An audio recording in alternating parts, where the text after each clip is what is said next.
Bonjour à tous, c'est Sandrine. Alors, je suis très contente de vous retrouver aujourd'hui pour vous parler des signes du Verseau pour l'horoscope du mois de mai. Donc, avant de commencer, vous le savez, c'est un tirage général. Il est fort probable que ça ne parle pas à tout le monde. Donc, n'hésitez pas à l'écouter, votre signe ascendant et votre signe lunaire. J'ai utilisé le tarot du nouveau départ, voilà, que j'aime beaucoup, une carte du petit Lenormand, l'oracle des minéraux pour connaître la pierre qui vous accompagne, et puis bien sûr une petite carte conseil du petit oracle des animaux de pouvoir de Claire Duval que j'aime énormément. Donc on va regarder la carte centrale qui va nous donner le thème, l'énergie de ce mois-ci, et nous avons la lune. Alors avec la lune, ici, ça nous parle d'une grande émotivité pour ce mois-ci, une grande sensibilité également. Hein, on peut se sentir très sensible aux moindres gestes et aux paroles de son entourage. Donc ici, ça peut parler d'un peu de passivité également. Hein, on a beaucoup d'idées, on a beaucoup d'imagination, mais on a du mal à se mettre en place. On a du mal à se lancer, par exemple, à se mettre en mouvement. La lune nous parle également de nos doutes, de nos incertitudes qu'on peut avoir sur certains événements, sur certaines situations aussi. On est un peu dans le brouillard. On ne sait pas trop où on va, où on se dirige, par exemple. Il y a beaucoup de choses de l'inconscient qui pourraient remonter, justement. Hein.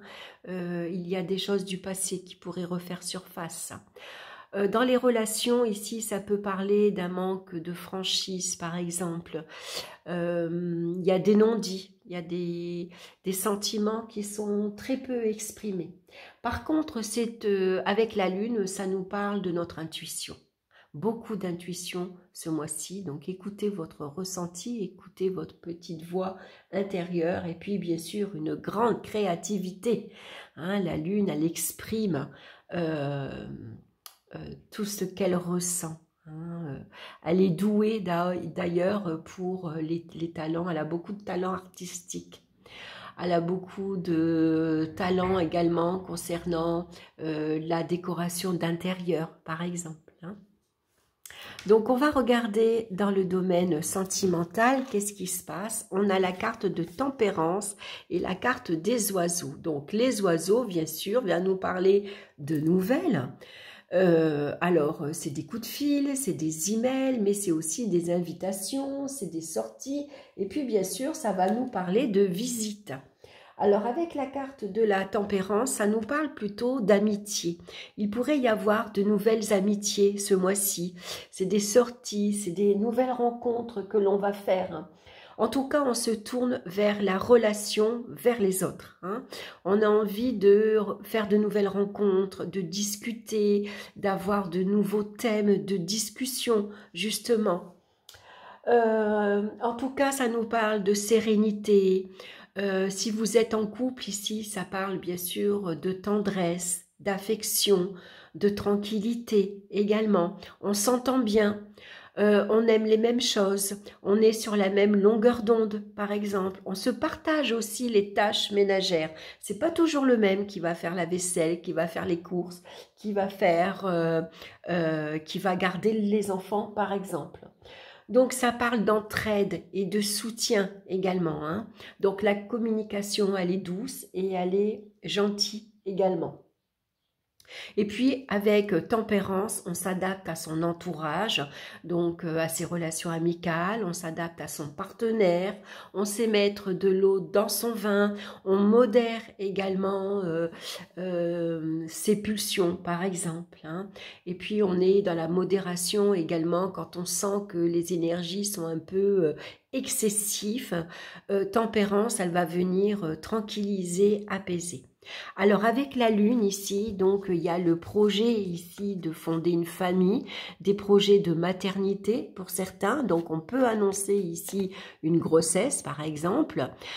Ici on se tourne vers la famille, hein, puisque la lune elle est en lien avec la famille, avec les enfants, donc des projets de vacances avec les enfants, avec la famille qu'on va mettre en place d'ailleurs.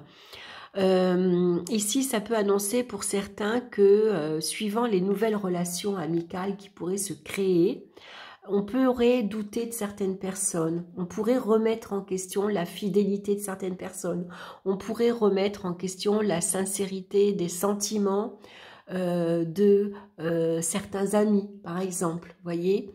On pourrait s'apercevoir que, par exemple, il y a certaines relations qui sont pas claires, qui sont pas honnêtes. Il y a des choses qui sont pas dites franchement. On n'ose pas dire non, par exemple. On n'ose pas exprimer ses sentiments, on n'ose pas exprimer ce que l'on ressent. On ne sait pas toujours dire non avec tempérance. Hein. Tempérance, elle peut se laisser parfois influencer par son entourage. Elle peut même se laisser marcher sur les pieds. Hein, parce qu'ici, on ne s'exprime pas assez. Voilà, on n'ose pas dire non. Hein, donc peut-être besoin de clarifier certaines relations. Hein, en tout cas, il y a des non-dits, peut-être ici, s'exprimer avec beaucoup plus de franchise. Pour d'autres, ça pourrait représenter ici une invitation. Vous êtes invité par des amis hein, à faire un déplacement, à partir en voyage, partir en vacances. Pourquoi pas ici une croisière qui est prévue et on part avec ses amis. Hein. Donc, voyez par rapport à ce que vous vivez actuellement. Dans le domaine professionnel, et sinon, si vous n'êtes pas en activité professionnelle, que vous êtes par exemple au chômage ou à la retraite, on voit ici que professionnellement, par exemple, il y a de nouvelles structures ici qui sont à prévoir. Avec la grande prêtresse, il y a quelque chose qui est en train de se préparer. Hein. Ici, il y a quelque chose qui est... comment dire, en gestation, voilà, j'arriverai à le dire. Hein, donc ici, c'est des nouvelles structures, donc une nouvelle organisation dans ses horaires, dans son travail, un changement d'équipe, par exemple. On change de binôme également. Hein. Ici, avec la Lune... Ça peut parler de travail dans le commerce, travail avec une clientèle, avec un public. Ça peut parler ici d'un travail avec les enfants. Ça pourrait parler de nouvelles structures, c'est-à-dire de télétravail. Pour certains, on va travailler à la maison, par exemple. Hein. On va développer une activité à la maison, donc c'est en préparation. Hein. Donc ici, pourquoi pas ici devenir accueil pour les enfants, hein, ouvrir une maison d'accueil, par exemple, une garderie. Hein, puisqu'on a la carte de l'enfant, donc il pourrait y avoir une activité professionnelle en lien avec les enfants. Ici, pour d'autres, ça peut représenter beaucoup de joie, de plaisir, d'enthousiasme dans l'entourage professionnel. On s'entend bien, il y a de nouvelles petites amitiés qui peuvent se créer. On développe beaucoup d'activités, beaucoup de créativité également. Hein. Pour d'autres, si vous n'êtes pas en activité professionnelle, ici, il y a des projets. Alors, avec l'enfant, c'est des petits projets, hein, c'est des petites choses que vous êtes en train de préparer. Donc, pourquoi pas un déménagement ici, envie de voyager, par exemple, également. Voilà, c'est peut-être une petite activité que vous avez envie de créer.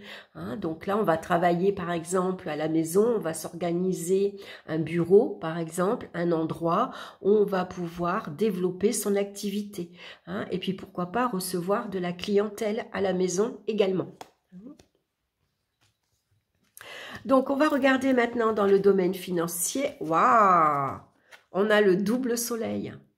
Alors financièrement, avec le double soleil, hein, il n'y a pas de souci particulier. Hein, il n'y a pas de tracas, il n'y a pas de contrariété, tout va bien.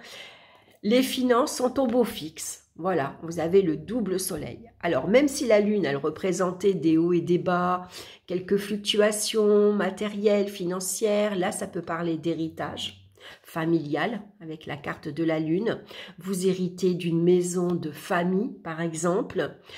Ici ça peut être des dépenses en lien pour un voyage que vous avez envie de faire. Il y a peut-être de l'argent, des placements financiers dans tout ce qui est immobilier. Vous achetez votre maison ou vous investissez dans la pierre, dans des appartements pour relouer par exemple, hein, pour vous assurer en tout cas un avenir très prometteur. Les doubles soleils, c'est le succès, c'est la réussite matérielle, financière, tout va bien. Hein. Vraiment, c'est exceptionnel d'avoir 2 fois la carte du soleil. On va regarder maintenant dans les énergies physiques. On a le professeur. Alors ici, le professeur vient nous parler ici de besoin de repos, de calme, de tranquillité. Et puis on va regarder, on a une fois de plus la double lune. Alors c'est vraiment exceptionnel pour vous les Verseaux. Donc pour moi, la double lune ici, vous allez développer votre spiritualité. Vous allez ici vous tourner par exemple vers la méditation, vous allez vous tourner sur tout ce qui est parapsychologique, tout ce qui est ésotérisme. Vous pourriez découvrir des talents, des dons ici ésotériques, beaucoup de clairvoyance, beaucoup d'intuition, beaucoup de ressenti. Donc on va faire attention à ces rêves parce que c'est par là qu'on peut recevoir des messages également. Le professeur peut représenter ici, vous vous tournez vers quelqu'un pour apprendre le Reiki par exemple. Vous allez apprendre à méditer. Vous allez vous tourner vers des soins énergétiques. Vous vous tournez ici vers l'écoute. Le professeur, c'est celui qui a une oreille attentive. Hein. Donc, c'est quelqu'un, le thérapeute, par exemple. Hein. Vous pourriez, par exemple, devenir thérapeute pour aider, conseiller, comprendre, écouter, aider les autres. Hein. Donc, vous avez en plus, une fois de plus, la lune. Hein. Donc, si par exemple, vous étiez fatigué ou un petit moral en berne, par exemple, hein, je ne vais pas dire qu'on est dépressif, mais bon, y a des... Parfois, on doute de son chemin de vie, par exemple. On ne sait pas vers quoi se diriger. On ne sait pas si on est sur la bonne voie. On ne sait pas si on communique... si on communique bien, par exemple, comment on est par rapport aux autres. Voilà, on pourrait se poser beaucoup de questions. Hein. C'est l'inconscient ici. Il y a des choses du passé hein, qui reviennent ici en mémoire. C'est le bon moment pour travailler sur sa généalogie également. Hein, ici, on pourrait aller voir quelqu'un pour nous aider justement à faire son arbre généalogique. C'est des recherches qu'on pourrait envisager.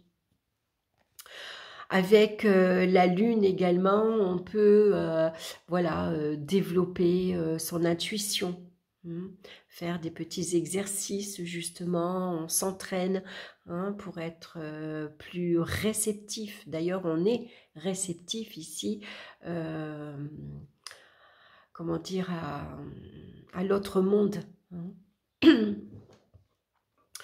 Qu'est-ce que je pourrais vous dire de plus avec le professeur? Il y a quelque chose qui m'a échappé que je voulais vous dire.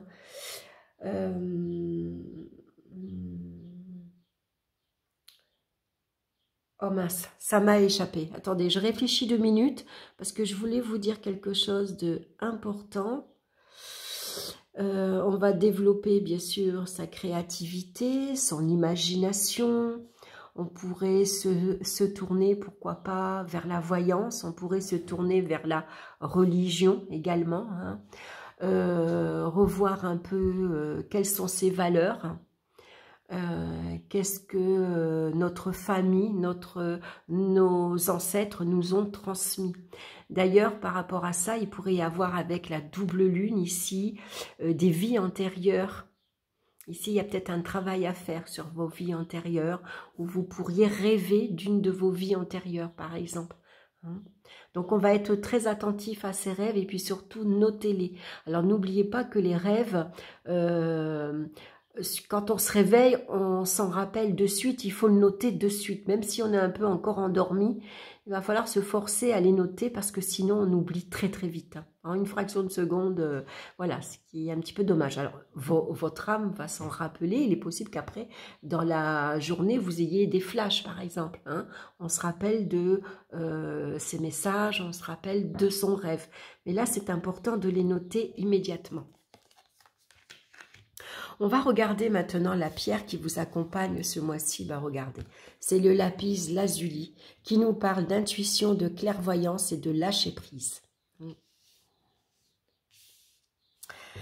Donc le lapis lazuli, c'est une pierre bleu marine, comme ceci, elle ressemble généralement à la sodalite, hein. C'est une pierre bleu marine avec des traits blancs à l'intérieur, sauf que le lapis lazuli, c'est vraiment une pierre très foncée et qui se place sur le troisième œil, hein, donc le chakra du troisième œil. Alors, je vais vous lire son message. Votre chakra du troisième œil est en pleine ouverture. Ce centre d'énergie situé au niveau du front, entre les sourcils, est le siège de votre intuition et de votre clairvoyance. Plus l'énergie de ce chakra circulera facilement, plus vous laisserez libre cours à vos ressentis et intuitions. Mais le troisième œil est aussi le siège de votre mental avec son besoin de compréhension, d'analyse et de maîtrise.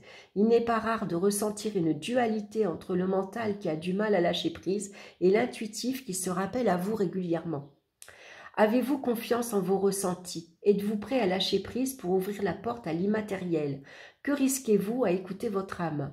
Le lapis lazuli vient vous confronter dans votre clairvoyance, alors écoutez-vous et voyez les signes que l'univers vous envoie. Si votre mental a du mal à baisser la garde, vous pouvez aussi être attentif à vos rêves ou pratiquer la méditation. Vous voyez? Donc l'animal de pouvoir qui vous suit maintenant ce mois-ci, c'est l'araignée. Je crois en ma destinée et je donne le meilleur de moi-même pour en créer la plus belle version. Très beau message pour vous les Verseaux. Voilà, j'espère que cette guidance vous aura plu. En tout cas, n'hésitez pas à me laisser vos commentaires, à liker, à partager. Ça me permet de faire connaître mon travail également. Je vous embrasse, je vous souhaite un excellent mois de mai. Et puis, on se retrouve très bientôt pour de nouvelles vidéos. Bye bye!